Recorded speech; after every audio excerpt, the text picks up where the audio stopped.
Welcome to the Double Dribble podcast with Dubin and Dakhil. That's Jared Dubin, author of Last Night in Basketball, one of the best basketball newsletters out there. Make sure you're a subscriber. Help him out. He's going to make you a smarter fan as he strokes his beard. That was kind of weird.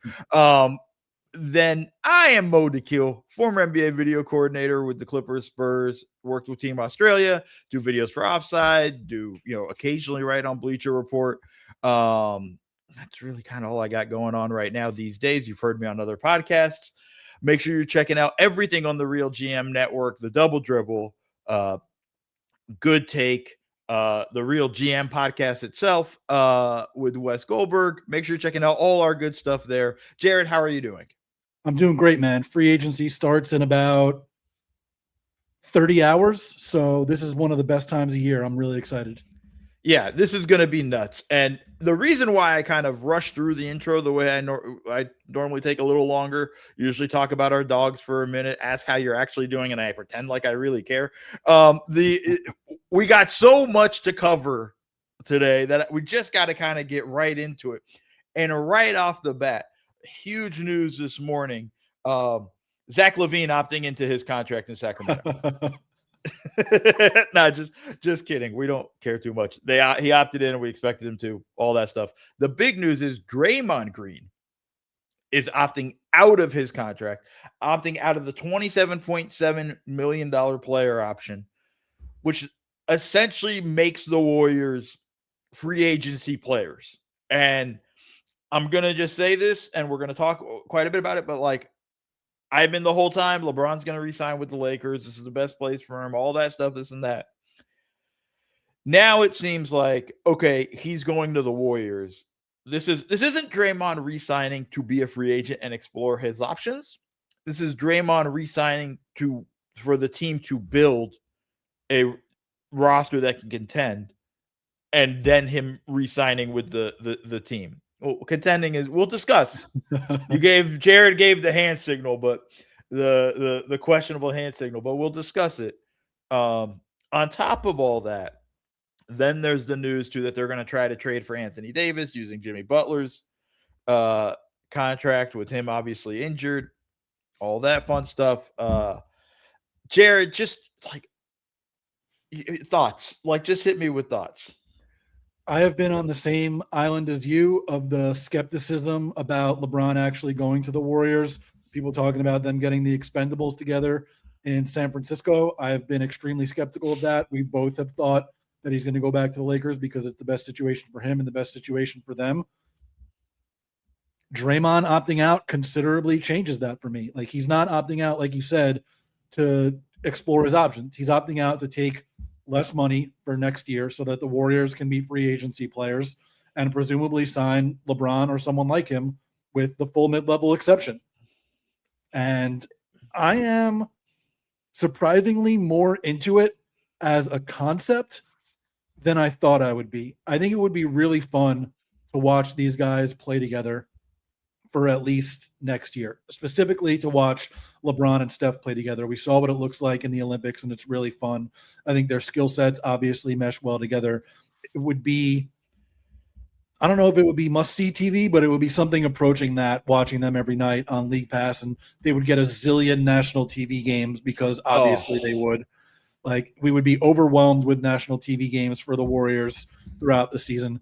They would be talked about as much more of a contender than they actually would be.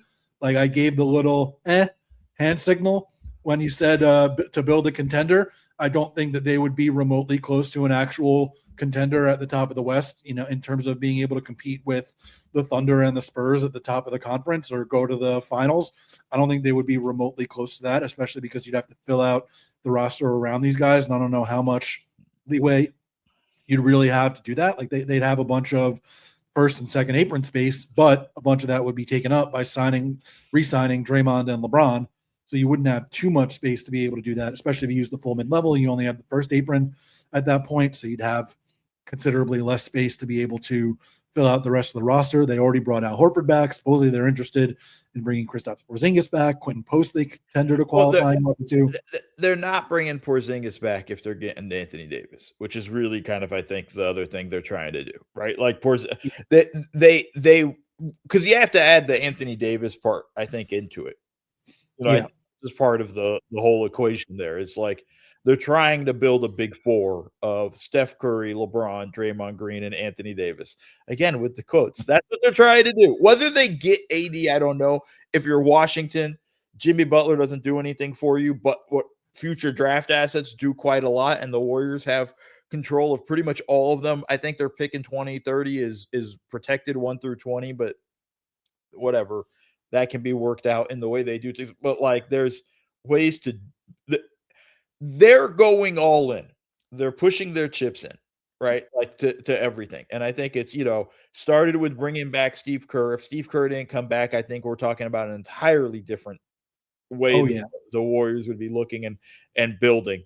And now it's, okay, we got Kerr. Draymond did the solid thing, opting out so that we have all this cap space so we can go to LeBron. No question to me, definitely collusion. Now, I can't say tampering because they're all within the same agency. So for all we know, Rich Paul is putting this all together and telling Draymond, opt out. LeBron's going to come. Then you're going to get paid. You guys might even get AD. All clutch clients. Like there's a whole level of like this stuff kind of working itself out. I want to live in the fantasy world of they get Anthony Davis. Mm-hmm. Are they, you just said it, they're a quasi contender, right? They're a playoff contender. They're not like a finals contender. They're pretenders. They're the teams that we're going to talk about as contenders. But they're not actually like, we don't, like my question, like, listen, 4 years ago, 3 years ago, yeah, this team's contender. Like, let's go. This is good. This is going to be a lot of fun regardless. But like, man, they're so old at this point. Like the equipment managers have to be like loading up and insure, not just old, but injury prone. Yeah. LeBron's going to miss 20 games a year. AD's going to miss who knows how many games. They might have to buy 2 more ice. They have to buy 2 more ice machines. They almost need 1 per player at this point with these 4 guys. Like that's where they're going to be at. The injury prone stuff is where I'm really kind of like, okay, do you really want to trade for AD? Like he's just injured all the damn time.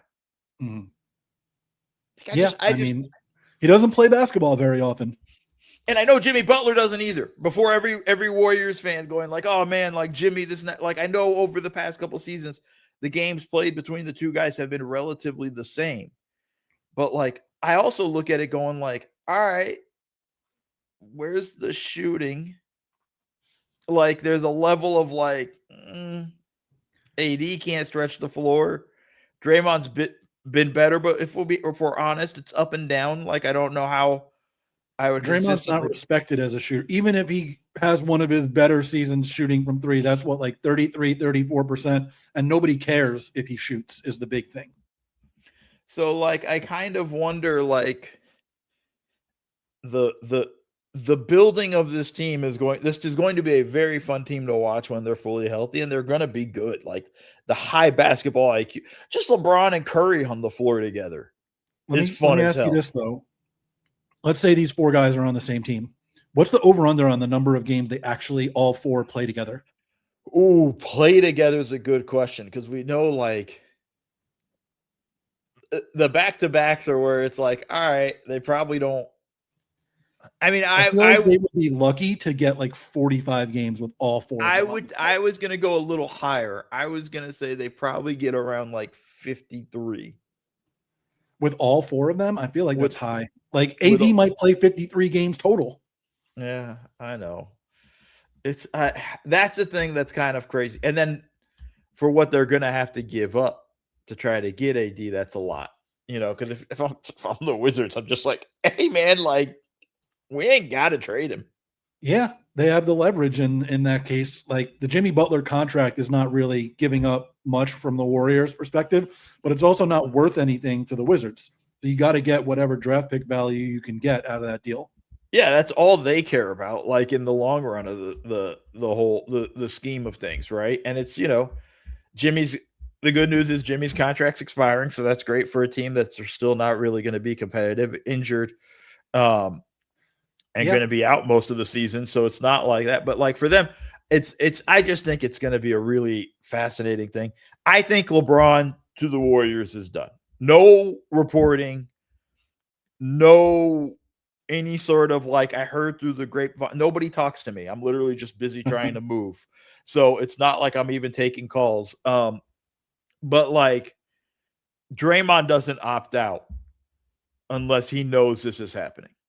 And I don't think, and the stories coming out of LA is like, man, the Lakers and LeBron aren't even talking. There's this whole, thing. So it doesn't even sound like they can even get, like LeBron's already gone. Golden State, San Francisco to LA is like a 45-minute flight. Like it's not hard if LeBron, they have 2 days off, LeBron's gone, and I wouldn't even be surprised if he just kind of stays in a hotel most of the time he's in San Francisco and just flies back to LA when it's first chance he gets. I'm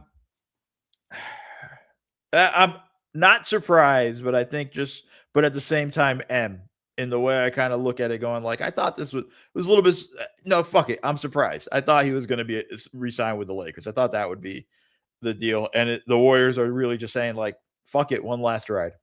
Yeah. I'm surprised too. And I think it will be much more fascinating than it will be meaningful.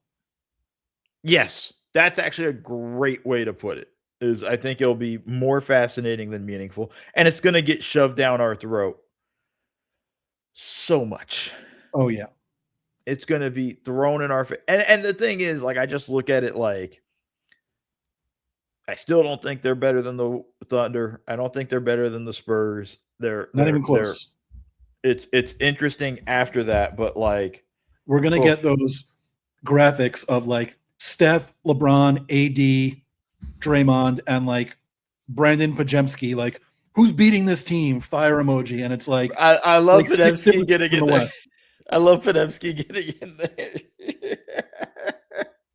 Yeah, and it's going to be like a lot of teams are beating this team. I think it's going to be the case with that. I haven't really thought about it, but what are the ramifications for the Lakers? Like, they'll have a bunch of extra cap space. And that'll open up the door for them to go after big. I think that will be where I guess it gets really interesting for everybody else to try to figure out how they go. Kind of not bad for the Lakers in the long run. Sounds like they're going to lose Marcus Smart. Okay, like it's not. Hey, DeAndre Ayton opted into his player option. Everybody surprised by that one?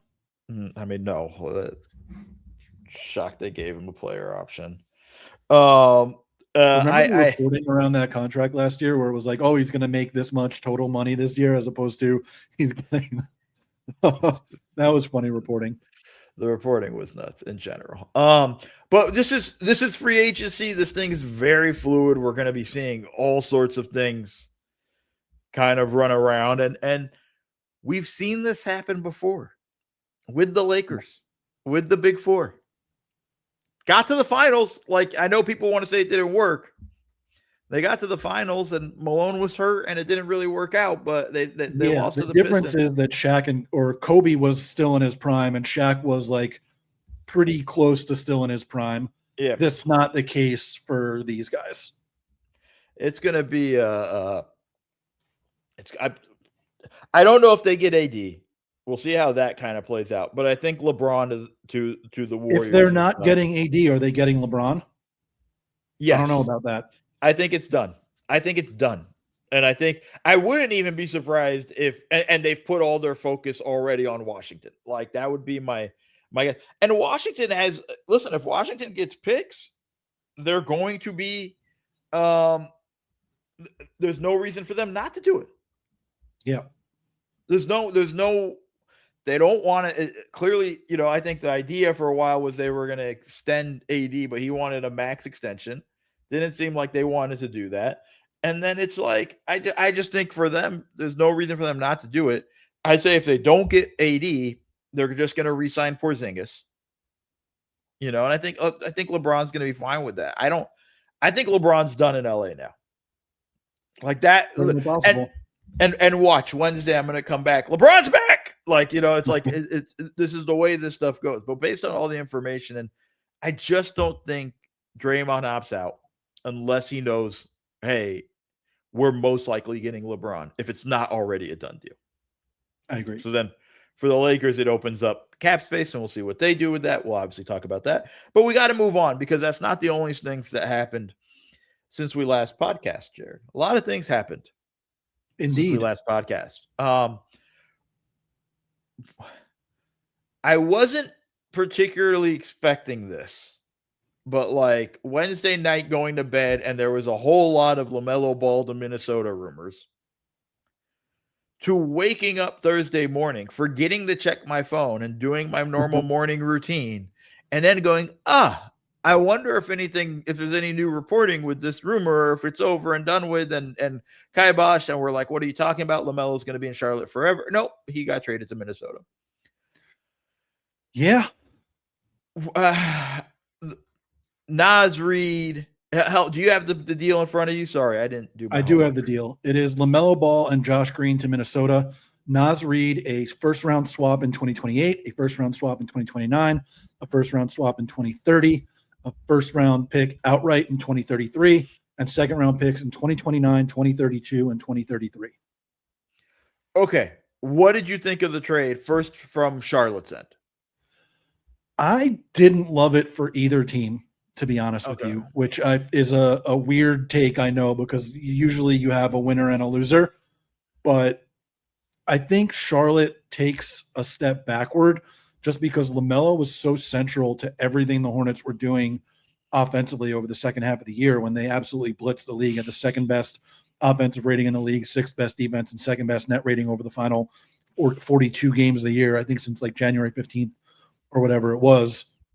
I just don't know how you replicate the same style of offense without LaMelo in there. Even if he was only playing 27, 28 minutes a game or whatever it was over the second half of the year, they're just not going to be able to play the same style. And I wonder how that affects them. Like, are they even going to have the same 44-38 record that they did last year, despite the fact that they started off, not particularly hot to start the year? I think they went 30-12 over the final 42 games, which means before that they were 14-26. Yeah, right? they had a really rough start. Like they were a playoff team if they didn't start out as terribly as they did.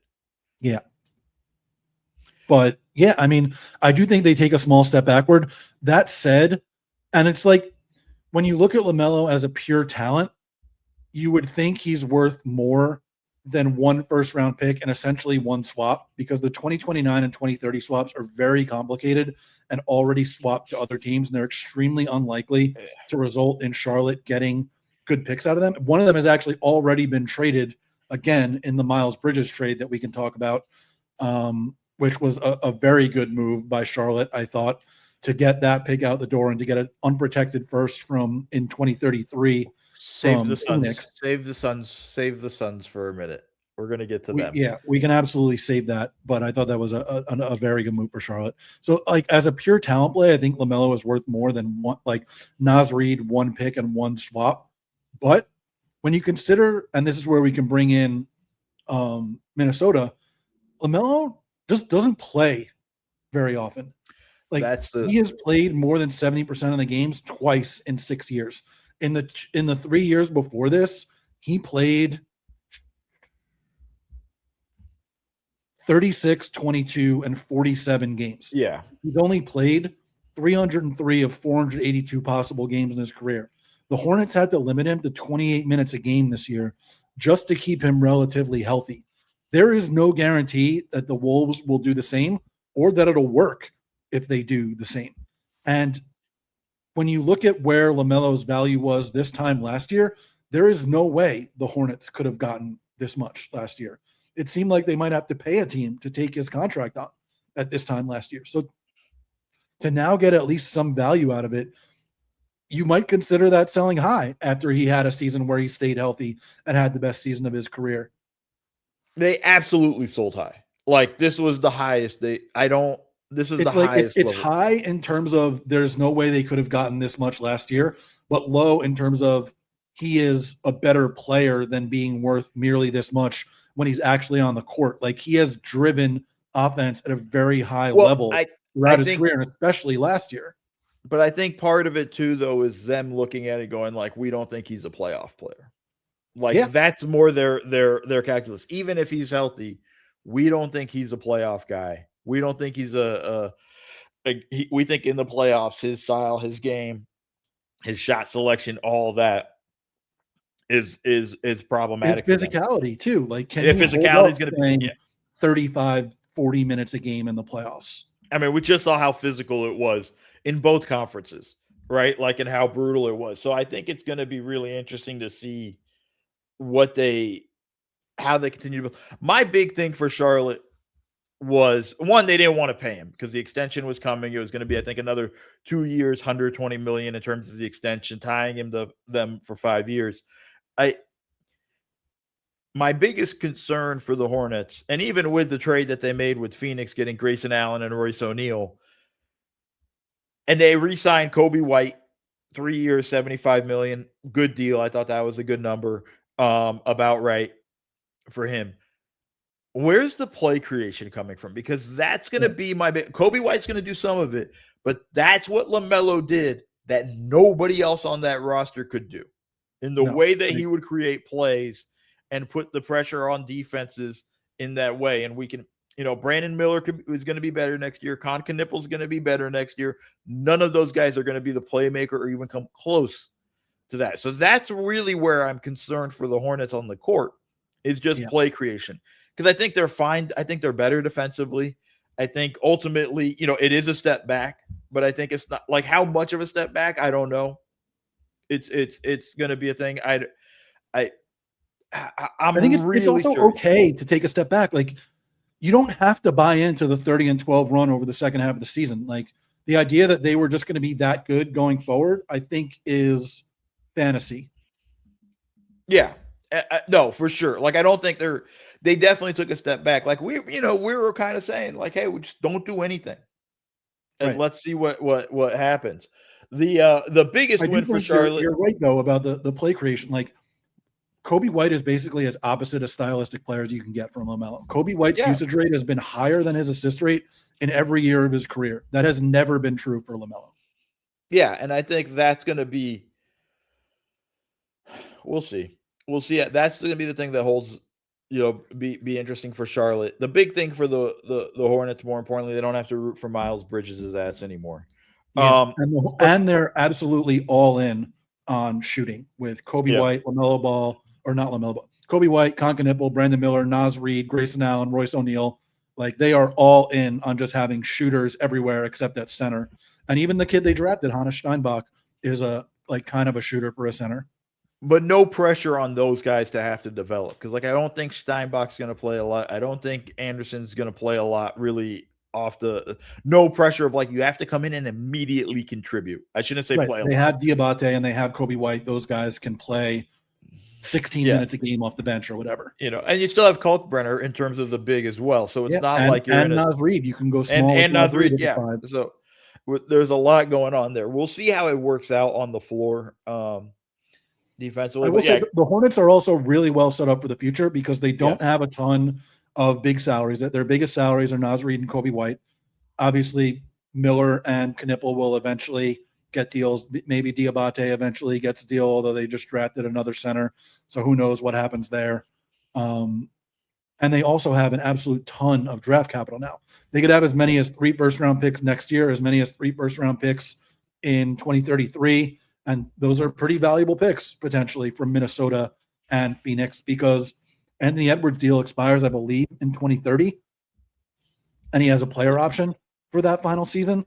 Like the pick that they get 4 years beyond that is potentially really valuable if you don't think LaMelo Ball is going to hold up, or if you just don't think the Wolves are going to be all that good with LaMelo and Anthony Edwards. Yeah, and I think the 2028 swap could be valuable too. Like, what's to say the Wolves won't be a play-in team in 2028 and in the lottery? I still think it. I don't think they will be. I mean, they were the 6th seed this year. The West is only going to get better. They could easily be a play-in team in 2028, especially if Yeah, LaMelo doesn't play. I still think they'll be. I mean, if LaMelo doesn't play, they're fucked. That's the big swing. So let's kind of do. I want to do real quickly the Phoenix Charlotte trade. Just again, you talked about all the picks that they're getting with everything like that, but I want to talk Phoenix's side real quick, and then we'll take a break and go to Minnesota. Phoenix just like absolutely insane. Like, I don't understand the first off, it seems like they only traded with Charlotte. Yeah. But like they after I like the signings they have done. You know, even re-signing Mark Williams, I thought was a good deal for them. We talked about the Gillespie and Goodwin signings. We like them. But like they just constantly let's just throw away picks. Yeah. You know, and Ishbia doesn't care about picks. He's said it a bunch of times. He doesn't care. Yeah, but They it's don't like, value okay, but them you at should all. care about putting a team together. And like, okay, Miles Bridges is fine. Like, it's not like this doesn't move you in the West. Like, I don't look at this going like, oh, they made a big jump. They got Miles Bridges. They finally got a power forward. They're going to take a big leap forward. Like, I look at them going like, you're the same team as you were last year. I don't think that they're particularly better. They lose some shooting. They gain some front court athleticism. They gain off court issues. Obviously, like Miles Bridges did heinous things. Like from a karmic standpoint, trading for him is gross. Like that was one of the reasons we couldn't fully enjoy the Hornets last year. Has he done anything over the last 2 years since his domestic violence case? No, but that doesn't mean like he's fully redeemed. He's like, you got to show the work to redeem yourself. Should guys get second chances? Sure. The second chances have to mean that you make millions upon millions of dollars in the NBA and get traded for a valuable first round pick. No, like you can have a second chance in life without being this, and he's going to get an extension. And yeah, I mean, there's loves Michigan State. I was gonna say it's only because it's a Michigan State thing. I think is more where they really kind of start out. It's a Michigan State thing, and all right, well, yeah, good luck to you. Let's take a break. Let's slide over to talking Minnesota side of the LaMelo trade because there's still some thoughts there to explore out, and then get through a lot. We're running long, Jared. That's not good for me. We'll have to figure it out.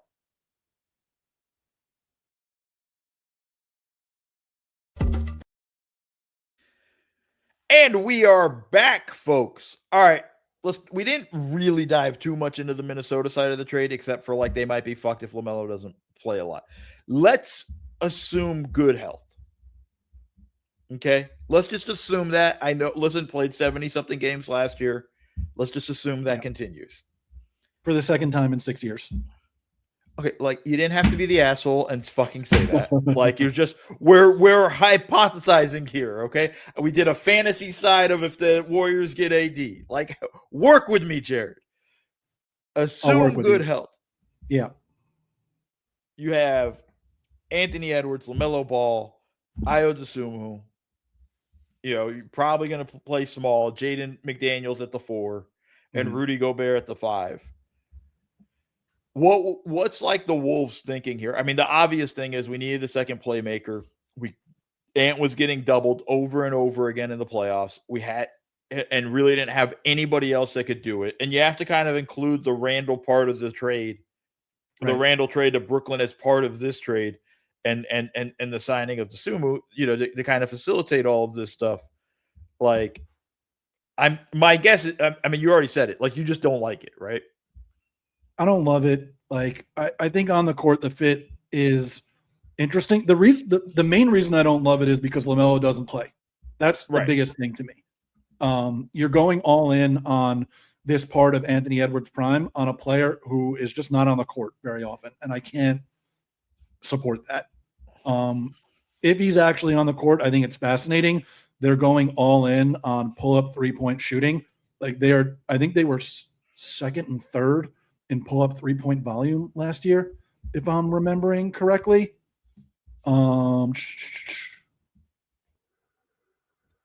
They were third and fifth in pull-up three-point volume last year. LaMelo shot 37%, Edwards shot 35%, but Edwards shot 39% on even higher volume the year before. And I think it's really interesting to go on that at the same time that the two best teams in the West are building defenses that are based on completely taking away the paint in San Antonio and Oklahoma City, to go all in on we can take deeper threes off the dribble than anybody else in the league. I think is a really interesting bet. LaMelo, like I said, has been a really high level driver of offense throughout his career, and especially last year. They were 11 points per 100 possessions. Were the Hornets better with LaMelo on the court on offense than they were when he was off the court? He has consistently raised the shot quality and shot conversion rate of his teammates throughout his career. I do wonder if that will remain the same now that he's not going to be the guy with the ball in his hands absolutely all the time, because obviously Anthony Edwards is going to have the ball in his hands quite a bit. And I wonder what LaMelo's effect will be without being the guy dominating the ball. But, I mean, it's one of the best backcourts in the league if you can actually get them on the court at the same time. I think that defensively it's going to be an adventure. Like, LaMelo was more interested in defense last year than he had ever been previously in his career, but he was still not particularly interested in defense. That's been the issue throughout his career. Like, he should be a good defender. He's 6'7". He has really long arms. He's athletic. He has a high basketball IQ. He's not particularly stout. Like, he's very skinny, unlike Lonzo, but he should be a good defender. He's just not, because he doesn't care. Can you get him to care? Who knows?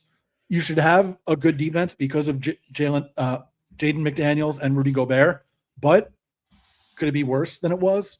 Sure. Could it be worse? Like, if Rudy Gobert is not a top 5 defender, but a top 15 or top 25 defender, then all of a sudden you're talking about a considerably different team. So you hate it? I don't hate it. Like, I think sounds like you hate it. The theory of it, if LaMelo stays healthy and performs at the highest level, I understand. You need another ball handler. I think that going all in on shooting, and specifically pull-up shooting, is really interesting. LaMelo, at his best, makes guys better offensively, and you have the cover for him defensively with McDaniels and Gobert, and potentially Edwards playing more defense more consistently, because you have another guy to take some of the offensive burden off of him. In the best case scenario, I understand it. Are you better than San Antonio or Oklahoma City? No. Can you compete with them? Maybe. I think that it depends a lot on how you fill out the rest of your roster, which there is not much room left to do. And you especially need help in the front court. There's like nobody in the front court alongside McDaniels, Gobert, and Yohan Berenjay. There is, like, maybe they bring back Kyle Anderson at the minimum. Maybe they can find another center at the minimum, because you can't just have Gobert and Berenjay at that spot, especially after you had so much depth in the front court over the last few years. Like, it's really thin there. And you still probably need another ball handler too. You can't just have LaMelo, Edwards, and Dosunmu. Like, you still need more than that. Yeah, I mean, I think part of it for me is, like, I'm very intrigued by, and everything you said is right. Like, the analysis is right in that. I'm very intrigued in what LaMelo does for Anthony Edwards, though. Right? Like, I think in the way of, like, having somebody able to actually get Anthony Edwards the ball in spots where it's just catch and shoot opportunities. He's a really good catch and shoot shooter. Doesn't get a lot of those opportunities. Allowing Chris Finch an opportunity to kind of build an offense where Ant can kind of work a little bit off ball.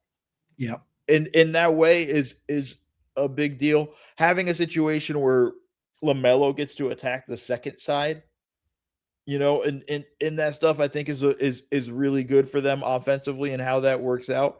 I would say throwing lobs to Rudy, but we know Rudy can't really catch.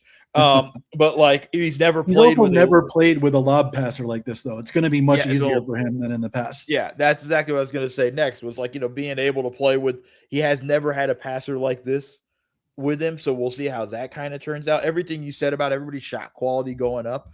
And I think they have enough defense on the floor that they can hide him defensively. My concerns are come playoff time. But like, here's the other thing. And this is something, like, I know people are saying, like, oh, what are they going to, you know, like, I don't think they gave up a lot. I really don't. Like, they didn't give up a lot necessarily in terms of a pure talent play, but they did give up everything they had except for, like, Jaden McDaniels. which they were never going to do. But here's the thing, and this is the thing nobody really wants to acknowledge. They don't have much. Right. They didn't have much, but now they have nothing if they want to change the team going forward. Okay, but like here's the thing. They wouldn't have been in any conversation for anybody else, right? They had to get a guy like LaMelo Ball, who like a lot of teams probably weren't that interested in. I know there was a little bit of a bidding war. I know Toronto tried to get into it, but I don't know a lot of places that were running to go get LaMelo Ball for a lot of the reasons why you said, especially the injuries concerns, worried about the extension down the road that they got to pay him. Like it's that package that they had doesn't get you a Donovan Mitchell. Didn't get them in the conversation with Giannis. Won't get them in the conversation with Kawhi Leonard. Won't get them in the conversation with just about anybody else. No. So like when we look at it going like, well, what were they supposed to do? Yeah, that's why I said like as a pure talent play and from a value perspective in terms of what they gave up, I get it. And I get the theory of what it's supposed to be at its best. He doesn't play. Well, he played last year. I'm tired of the excuse he doesn't play. He played last year. And we can give him, like, let's see what next year is. You know, like I get the data all before that, but like, cool. He played last year. He played 72 games. Let's see what next season looks like. Like we got to presumably knows more about his body than anybody else and felt comfortable cutting bait after the best season of his career. But that's not why Charlotte, part of the reason, that's not why Charlotte cut I'm sure bait, it's part of it. It's part of it, but that's not. They knew they were worried about him in the playoffs. They didn't want to pay him the extension that they had to pay him. Like those are the two main reasons to me why they decided to cut bait more than anything else. Like it's the injuries, yes, matter, but there is the possibility he's turned the corner and is able to play more, right? Like 72 games is a good number right there. He's still young as hell in that stuff. Some of his injuries also, like I remember when he broke his wrist, was a freak play. It wasn't like a situation where it was like, oh, okay, cool. Some of it too was like, we're shitty. Recurring ankle issues though. Yeah, the ankle issues are the things that you got to be worried about. But like ultimately, like also hey, we're bad. Let's not rush him back is also kind of the equation in some of those things for them too, right? Like, so there's a lot of stuff that goes into it. But to me, Charlotte, I understand why Charlotte gave up on him, but I don't think it's the injuries are part of it, but I don't think it's the main thing. I think it's the extension at the end of the day. You touched on it, by the way. No big contracts left on their thing. They kind of have a clean slate to sort of build. For what Minnesota's doing, like they had to do something. This doesn't put them on the par of Thunders, doesn't put them on the level of the Spurs. I don't think there was a trade out there that there was. I don't think there's a big name they could go after that they'd be able to go with the package of Naz Reid, 3 pick swaps, and their 2033 first-round pick that really gets them something, right? Like, I don't think that really works for them. So for me, I get it from where they come from. I know you understand it as well, but it's like at the same time, it's like I just think everybody that's shitting on them, I go like, there is nothing else left. We're already beginning to hear whispers of Anthony Edwards wanting out. If this doesn't work, Ant's going to want out. Guess what? They didn't do anything. Ant would have wanted out as well. So they were fucked either way. Yeah, I think you also have to include Julius Randle in the cost. Like it's Naz Reid, Julius Randle, a first, 3 swaps, and they traded a first for a second in this year's draft. That's a lot. It is a lot, but I don't think, again, like I think they were done with Randle immediately after the playoffs. Everything everybody was saying afterwards was we all have to push in the same direction. We got to make sure we're more together and things. And it really felt like that was more what they were signaling to Randle than anything else, who was also awful in the playoffs. Yeah. It wasn't like he was great in the playoffs in that sense with that. All right, let's move on though, because we do got to talk. We're going to have to cut 1 or 2 of our subjects later, Jared, as we go through this thing. Let's talk about another saga. There's a lot of sagas going on in the NBA. We haven't had official free agency start. Jaylen Brown saga has continued. First off, I want to give Bobby Marks a little bit of a break. He's not the one that said analytically Jaylen Brown looks like a 7th player on a team roster. He pushed back on it. He was like, no, I don't think that's true. Yeah, he fought back on it. So like I want to give him credit for that and that stuff. I know he's taken a ton of heat for it.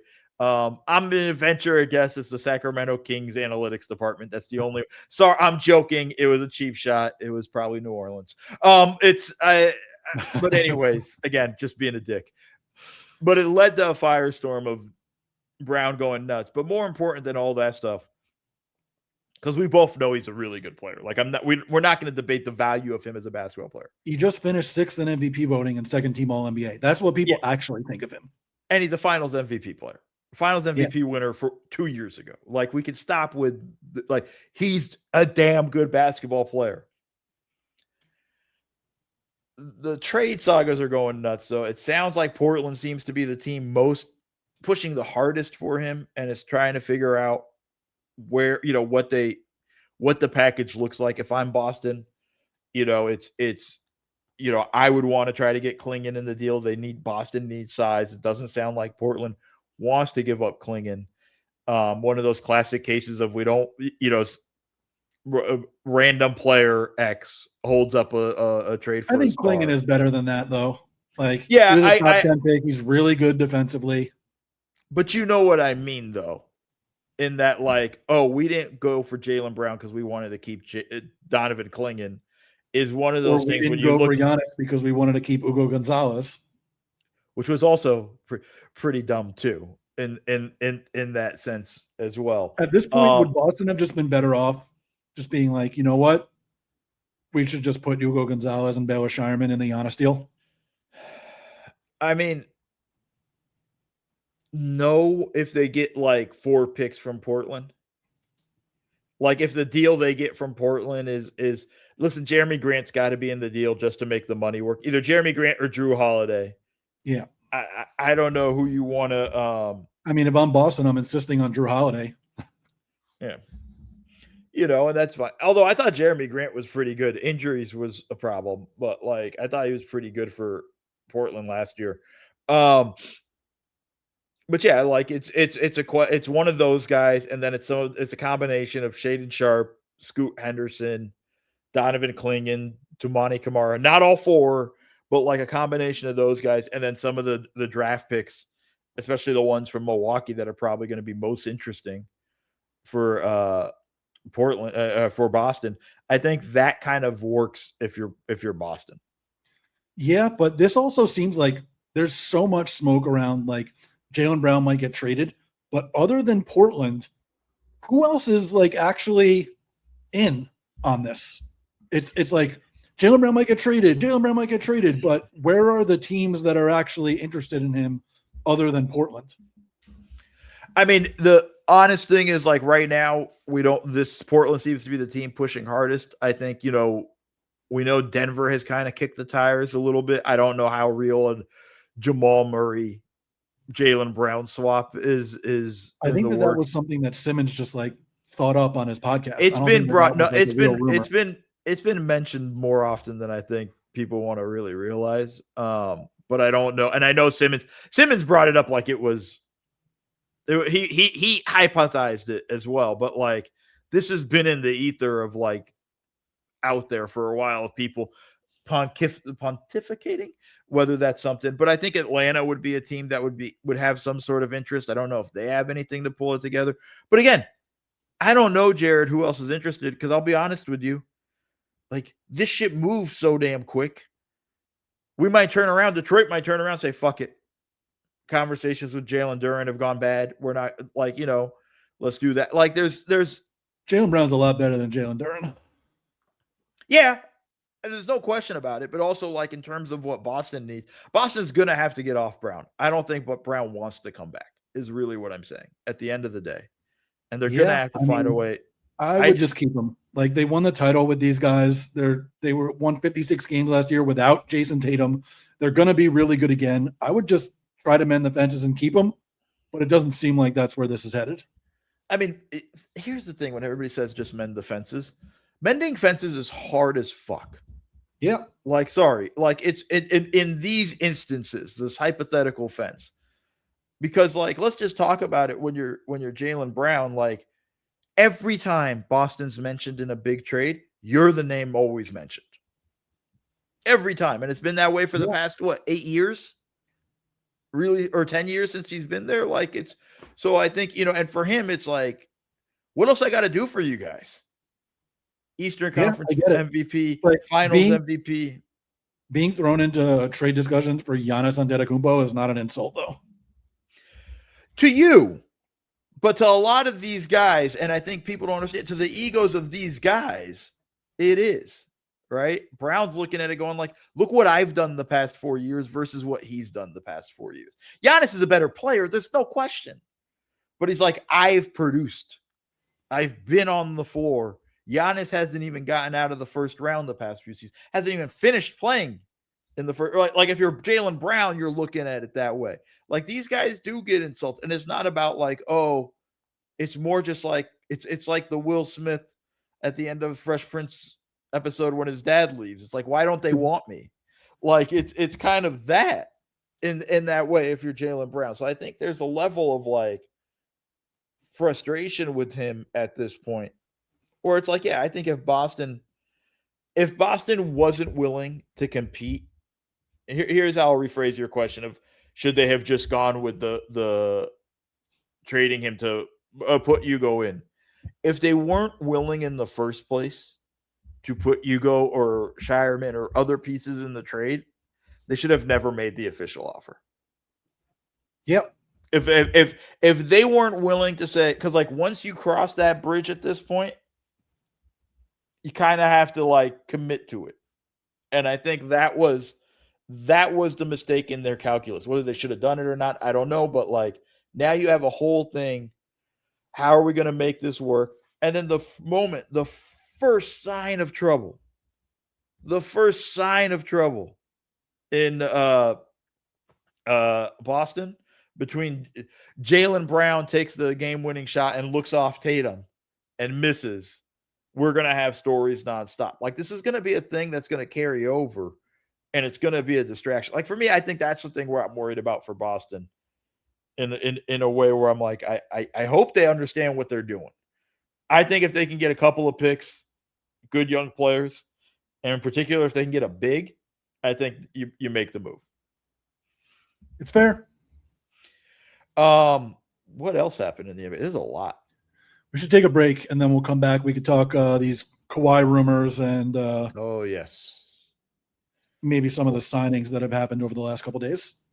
All right, we'll be back in just a moment.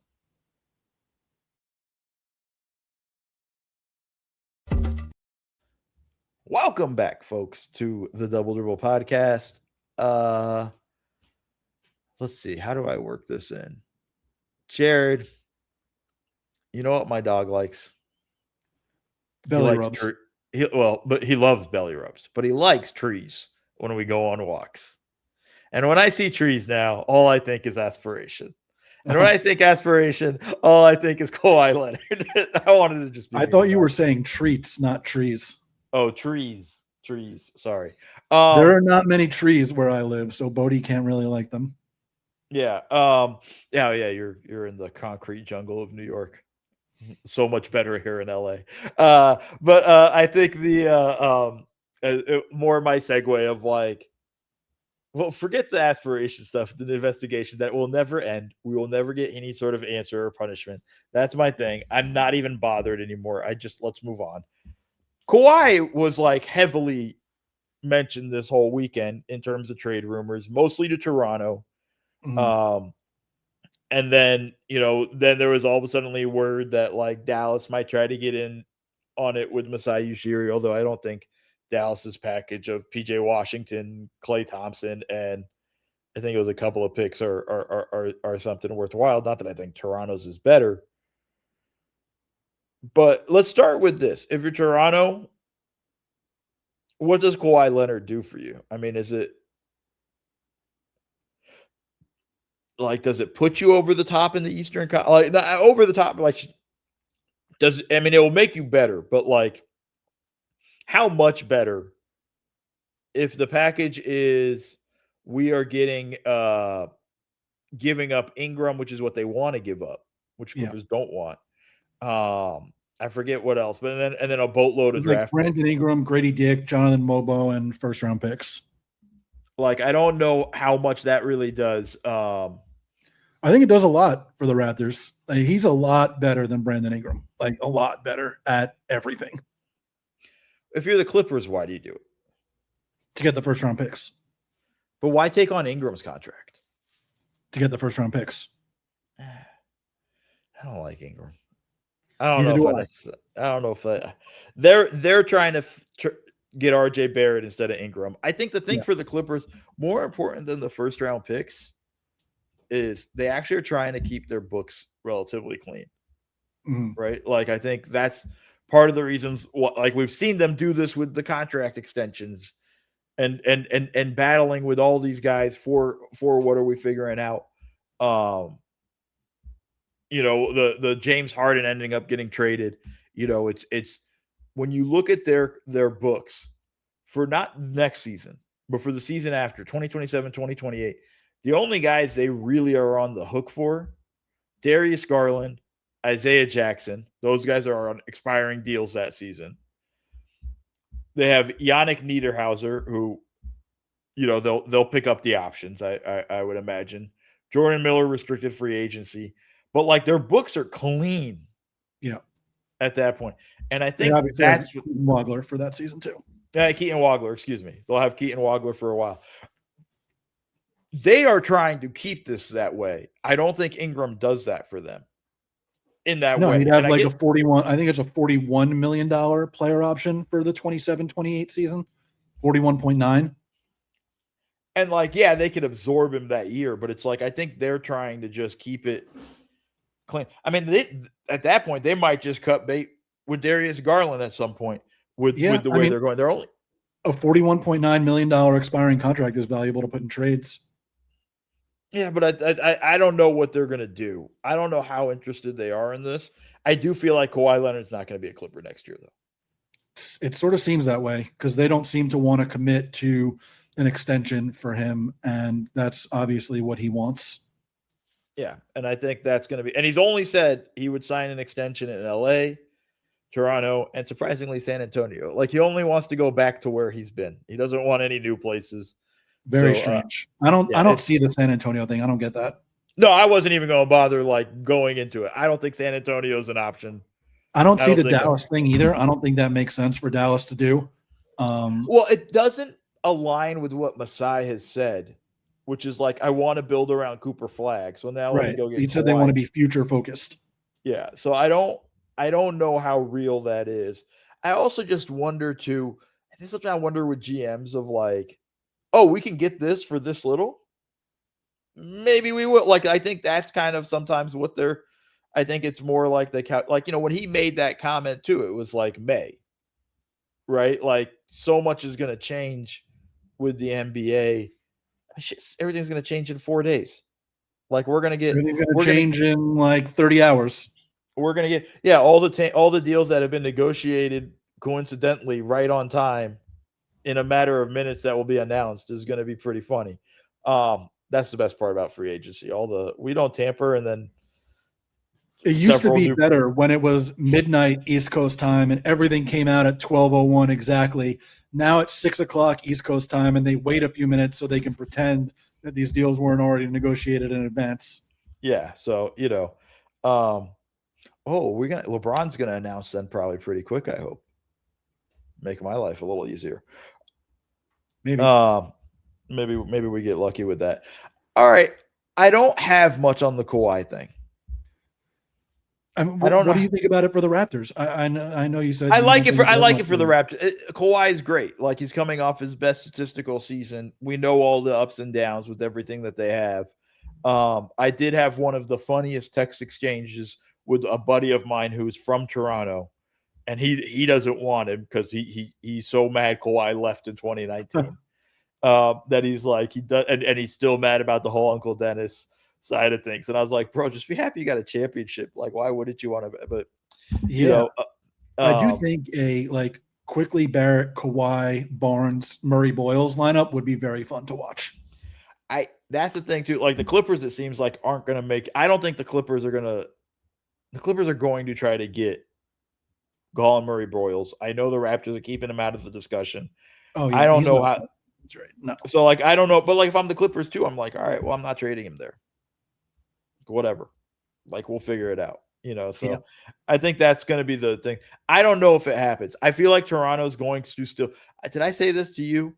Toronto's going to end up with Ja Morant. They're going to strike out on every name and then get Ja Morant and a draft pick. Like, that's what I – like Oof. It's going to be something like that. Like, that's – the lack of market for Ja Morant is so sad.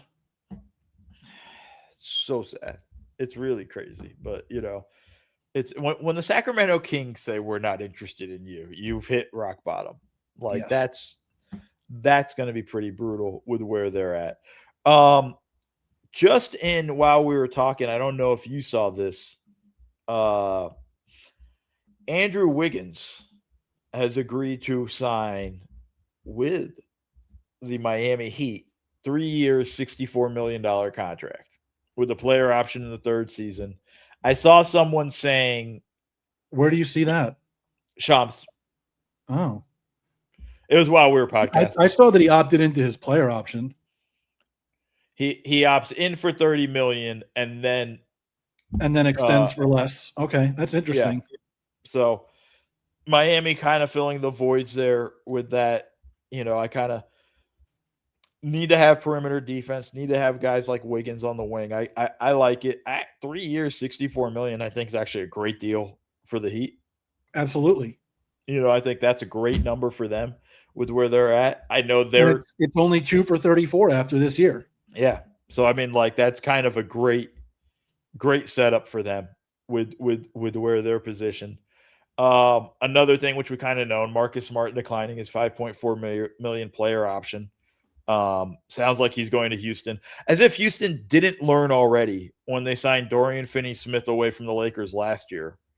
They're going to do that. Basically the same thing again with Marcus Smart. See how that works out. What else has popped off to you? That Isaiah Hartenstein declining his $28.5 million player option, re-signing for 3 years, $75 million. Saves the Thunder some money under the second apron, and obviously he's really, really important to bring back for them as they try to beat the Spurs again next year. Yeah, and a big part of that too, a big thing too, is we should talk about OKC sending Isaiah Joe to Detroit for 2 second-round picks, right? That was the thing. Interesting for me on the Detroit side of it, add another shooter, not quite a creator. That a secondary creator that they need. I'm curious if this takes them out of the Norm Powell sweepstakes. Now that they got Isaiah Joe, and that kind of shrinks. That again works in Miami's favor.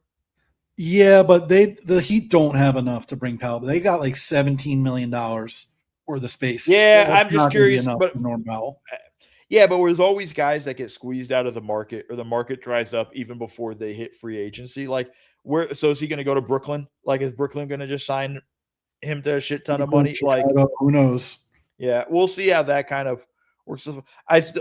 I'm just saying, if you're the Heat, you're just happy one more name off the list for Powell to try to get you in that position. I mean, the way for the Heat to do it is to find somebody to take Nikola Jovic or Bobby Portis and take less money back. Yeah, which I don't think they'll be able to do without attaching more picks, which I don't know if they have anymore. What else happened? There's so much, guys. It's so much, and it's hard to kind of keep track of that. We're like, oh, that was interesting. We talked about the Kobe White thing. The Knicks brought Jose Alvarado back, 3 years, $14 million, which is a very good deal for them. We talked about Kobe White. We talked about the Suns guys. The Knicks are also bringing Diawara back. We don't know for how many years, but it's $10 million total. Always good to have a Mo on your team. Oh, that's definitely true. It's either going to be a 4-year deal where he gets the non-bird exception, or a 2-year deal where he gets part of the taxpayer mid-level exception. The former is better for the Knicks, and the latter is better for Diawara, obviously.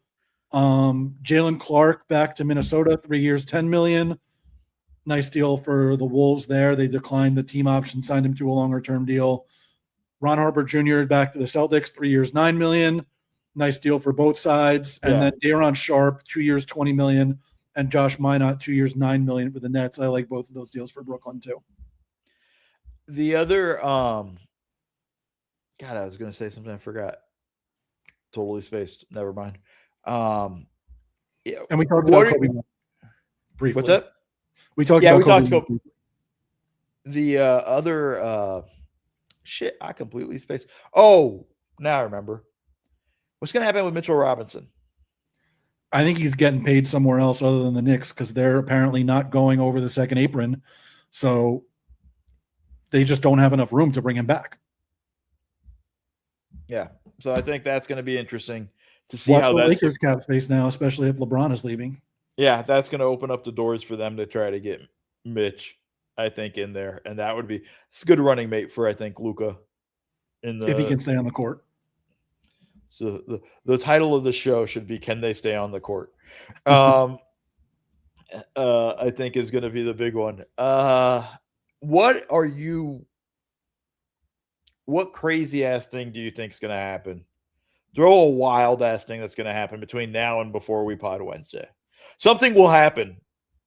Probably an hour after we record, but probably. Well, let's just say Jaylen Brown gets traded somewhere. I don't know that that's wild, but it feels like it's going to – Jaylen Brown and Kawhi are both going to get traded before West podcasts tomorrow, I'll say, is my crazy ass thing. You're even going before – I was going to say Wednesday before we podcast again. You're going even – you're even shortening your timeline with all that. Or just before the start of free agency at 6 o'clock tomorrow. Jeez. Okay. That's a good one. I think Denver's going to do something nuts. I don't know what. They've been too quiet. So what, you think like they're trading Jamal Murray? I don't know if it's necessarily Jaylen Brown, but I wouldn't be surprised if it's they find something, they bring in a big piece, whether it's using Murray to get something as using Murray as the main piece or whatnot, or if it's Aaron Gordon and something we know they need to clear up space they want to re-sign Peyton Watson. I think something crazy is going to happen in Denver, especially with the news immediately with Jokic saying I'm not going to sign an extension this year, basically making him a free agent next year, which also led to a number of Laker fans photoshopping Luka and Jokic together. Right. The very reasonable fan base that they are. But I think they do something nuts in the next 48 hours. I could see it. So we'll discuss that on Wednesday when we're back. Thank you, folks, for listening to the Double Dribble podcast. See y'all.